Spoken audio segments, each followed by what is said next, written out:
Good evening friends. তো এটি একটি নতুন ভিডিও আমি দেখাচ্ছি। এই ভদ্রলোকের বয়স ৪৫ বছর।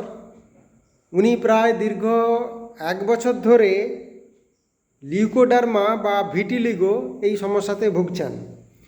তো এনার এই পায়ের মধ্যে রয়েছে আর হাতেও আছে।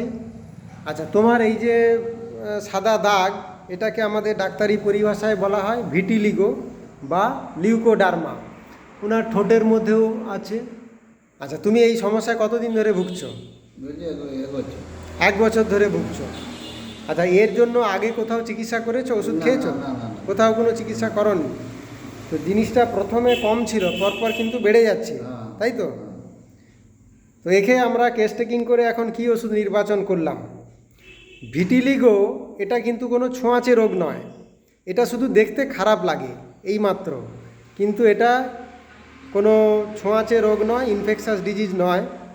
এটা মূলত আমাদের স্কিনের যে রঞ্জক পদার্থ থাকে, মেলানিন পিগমেন্ট, তো সেই মেলানিন পিগমেন্ট সিক্রেশন যদি কমে যায় তাহলে এই ধরনের ভিটিলিগো হয়। তো মেলানিন হরমোন সিক্রেশন করার জন্য আমাদের পিটুইটারি থেকে মেলানোসাইট সেল স্টিমুলেটিং হরমোন নিঃসৃত হয়, যেটা কিনা এই মেলানোসাইট সেলগুলোকে স্টিমুলেট করে এবং স্কিনের কালার মেনটেন করে। তো এক্ষেত্রে কি হচ্ছে না, যে মেলানিন সিক্রেশন কম হচ্ছে এবং সেল ডিস্ট্রাকশান হচ্ছে, তার ফলে কিন্তু এরকম ভিটিলিগো হোয়াইট লিউকোডার্মা দেখা দেয়। তো যদি আমরা মায়োজেমেটিক ব্যাকগ্রাউন্ড চিন্তা করি, এটা হচ্ছে সিফিলিটিক ডিসক্রেসিয়া। তো সিফিলিটিক ডিসক্রেসিয়া, তো আমাদের একটি অ্যান্টি সিফিলিটিক ঔষধ নির্বাচন করতে হবে, যেটা কিনা এর ক্ষেত্রে কার্যকরী হবে। তো আমরা সিমটমস কেস টেকিং করে সিমটমস নিয়ে কী ওষুধ নির্বাচন করলাম। তো ভিটিলিগো এই হচ্ছে ১ নম্বর সমস্যা। এছাড়া ওনার একটু ডিসপেপসিয়া, অম্বল অ্যাসিডিটি আছে, আর খিদে প্রচুর, যেটা কিনা সকাল ৯টা-১০টার দিকে প্রচুর খিদে পায়। ফাস্টিং অ্যাগ্রাভেট, খিদে সহ্য করতে পারেন না। আচ্ছা, মাউথ ওডার অফেন্সিভ, মুখ থেকে একটু খারাপ গন্ধ বেরায়, আর কোথাও কেটে ছুঁড়ে গেলে চট করে শুকোতে চায় না, একটু শুকাতে দেরি হয়। পাস হিস্ট্রিতে ওনার জন্ডিস হয়েছিল, আর ফ্যামিলি হিস্ট্রি সেরকম কিছু নেই।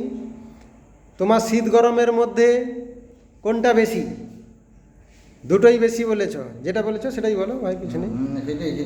গরমেও খুব বেশি কষ্ট পাও, শীতেও খুব বেশি কষ্ট, বোথ এক্সট্রিম। সহজে সর্দি কাশি লাগে। আর খাবার দাবারের মধ্যে উনি মিষ্টি পছন্দ করেন, পাতে কাঁচা লবণ লাগে, মাছ পছন্দ আছে। খাবার দাবার গরম গরম খেতে ভালো না ঠান্ডা ঠান্ডা ভালো? ঠান্ডা খেতে ভালো লাগে।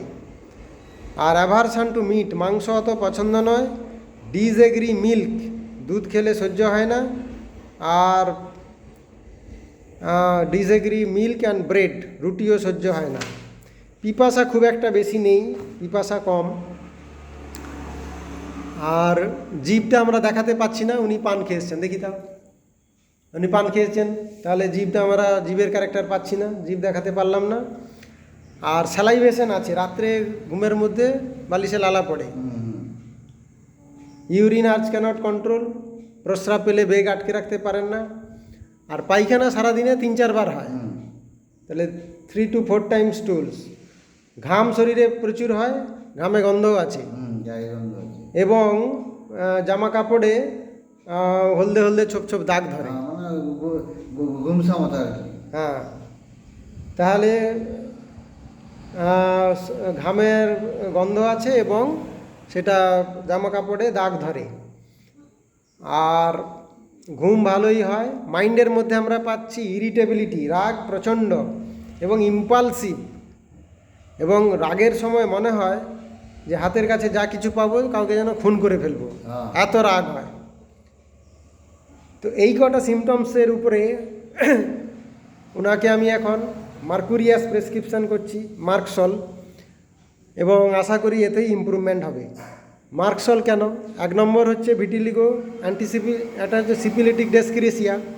আর মার্কুরিয়াস হচ্ছে গ্রেট অ্যান্টিসিপিলিটিক ঔষধ। মার্কুরিয়াসের ফেভারে কী কী সিমটমস পেয়েছি?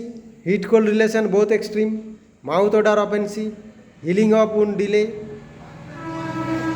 ডিজিয়ার for cold food, desire for sweets, aversion to meat, disagree milk, salivation, offensive and profuse perspiration. আর মাইন্ডের মধ্যে আমরা পাচ্ছি irritability and impulsive. So all the symptoms goes in favour of mercurius. তো এনাকে আমি এখন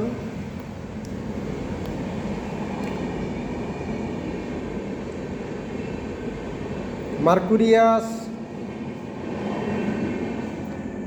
মার্কসল 0/1-2-3 বিডি দিনে 2 বার করে দিচ্ছি 1 মাসের।